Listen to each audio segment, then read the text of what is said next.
বলছে তো আমার নাম্বার তো এটা, আমি এই নাম্বার দেখেন আমি চুমকি দিচ্ছি কিনা, পরে না বলে অন্য একটা নাম্বার থেকে। আমি বলছি অন্য নাম্বারটা আপনি চেক করেন, ওই নাম্বারটা কার, আমার ভয়েস রেকর্ড চেক করেন যে ওই ফোনটা আমার কিনা। তো ইতিমধ্যে এই মামলার যে আইও ইন্ডাস্ট্রিয়াল পুলিশের, ওনাকে আমি জানাইছি। উনি বলছে ওনার কাছে বলছে যে আমি এই নাম্বারে ওনার হুমকি দিচ্ছি। উনি আবার চেক করে দেখছে যে এটা অন্য লোকের নাম্বার। তা আমিও বলবো আপনাদের মাধ্যমে যে যেই নাম্বার থেকে যে মিথ্যা কথাটা বলতেছে ওনারা যে আমি হুমকি দিচ্ছি, ওই নাম্বারটা আপনারা আইডেন্টিফাই করেন। আইডেন্টিফাই করে নাম্বারটা কে, নিশ্চয়ই নাম্বার রেজিস্ট্রেশন আছে, এটা দলিত খবর পাওয়া যাবো যে আমি ফোন করছি কিনা। গত 17 ফেব্রুয়ারি মাননীয় সংসদ সদস্যের শপথের দিন এবং এই নতুন সরকারের শপথের দিনে আমার এলাকায় একটি অনাকাঙ্ক্ষিত ঘটনা ঘটে।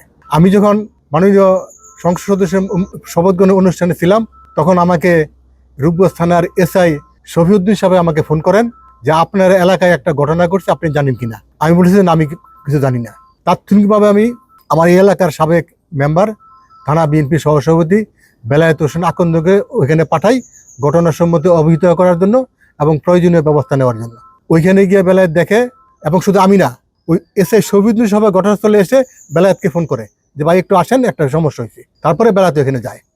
ওইখানে গিয়ে ওখানে স্থানীয় আমাদের থানার ওসি সাহেব ছিলেন, সার্কেল এএসপি ছিলেন, ওনার সঙ্গে কথাবার্তা বলতেছে। পরবর্তীতে আমি জানলাম আমার বিরুদ্ধে একটা অভিযোগ দায়ের করা হয়েছে যে আমি নাকি যাদেরকে আসামি করা হয়েছে মামলায়, তাদেরকে নাকি আমার নেতৃত্বে ওইখানে চাঁদাবাজি এবং লুটপাটের ঘটনা ঘটেছে।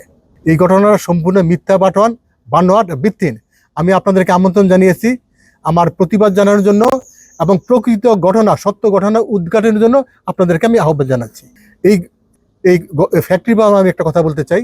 এই ফ্যাক্টরিটার ব্যাপারে আমাকে এলাকাবাসী আগে বলেছে যে এখানে পরিবেশ দূষণ হচ্ছে, ফ্যাক্টরির কারণে ফসল ক্ষতি হচ্ছে, মাছ ক্ষতি হচ্ছে এবং গবাদি পশু মারা যাচ্ছে। এলাকাবাসীর দাবি ছিল দীর্ঘদিনের এই ফ্যাক্টরিটা বন্ধ করার জন্য, এবং ওই যারা গেছে ওরা ফ্যাক্টরি বন্ধ করার ব্যাপারে কথাবার্তা পর্যায়ে একটু কথাকাটি হয়েছে, ভাঙচুর হয়েছে, এটা হলো প্রকৃত ঘটনা। কিন্তু এটাকে তারা ভিন্ন খাতে চাঁদাবাজির মামলা সাজিয়ে একটা মামলা করেছে, যেখানে আমাদেরকে জড়িত, আমাদের এলাকার লোক জড়িত করেছে। বিশেষ করে বেলায় থেকে আমি পাঠিয়েছি, এবং আমার ভাই কাজলকে আসামি করা হয়েছে। কাজল তো ওই মুহূর্তে মাননীয় আইনমন্ত্রীর বাসায় ছিলেন, এবং তার লোকেশন আপনারা এটা চেক করবেন, সে কোথায় ছিল। প্রয়োজন বোধে আপনারা মাননীয় আইনমন্ত্রীকে ফোন করে বা জিজ্ঞেস করে জানতে পারবেন কাজল ওইখানে ছিল কিনা, তাকেও এখানে আসামি করা হয়েছে। অথচ কাজলকে কিন্তু ওই শফিউদ্দিন সাহেব ফোন করছে, বা একটু আসেন, গন্ডগোল হয়েছে, ব্যাপারটা মীমাংসা করে যান। এবং এখানে বলা হয়েছে যে আমার নেতৃত্বে, হ্যাঁ, আমি তো ওই ফ্যাক্টরির মালিক আমি জীবনে চিনিও না, জানিও না, এবং উনিও আমাকে চিনে না। আমি ওই ফ্যাক্টরি কোথায় আছে এটাও আমি জানি না। এই ফ্যাক্টরি যে ম্যানেজারের কথা বলছে বারবার, ম্যানেজারকে আপনারা জিজ্ঞেস করছে আমাকে চিনি কিনা। আমি কোনোদিনই এখানে যাই নাই, এবং আমার নাম্বারটা তারা জানি কিনা। এখানে মামলার এজাহারে ব্যাপারে দেখলাম বলেছে যে ওই মালিক বা ম্যানেজার আমাকে কয়েকবার এই ব্যাপারে কথা বলেছে। প্রশ্নই আসে না, ওরা কোনোদিন আমাকে ফোন করেনি, এবং সেটা ফোন করছে কিনা আমার মোবাইলে কল লিস্ট চেক করলে আমরা পাবেন তারা ফোন করছে কিনা।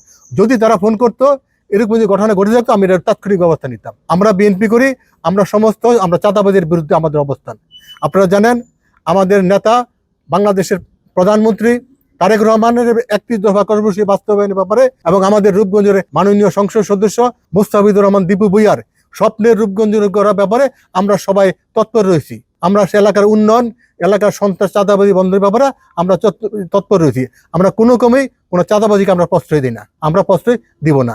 এই একটা ঘটনা আমার দলকে বিতর্কিত করার জন্য, ব্যক্তিগতভাবে আমাকে বিতর্কিত করার জন্য, সমাজের কাছে, দলের কাছে হেয় প্রতিপূর্ণ করার জন্য একটা কুচুকরি মহল এই ষড়যন্ত্র কাজ করছে।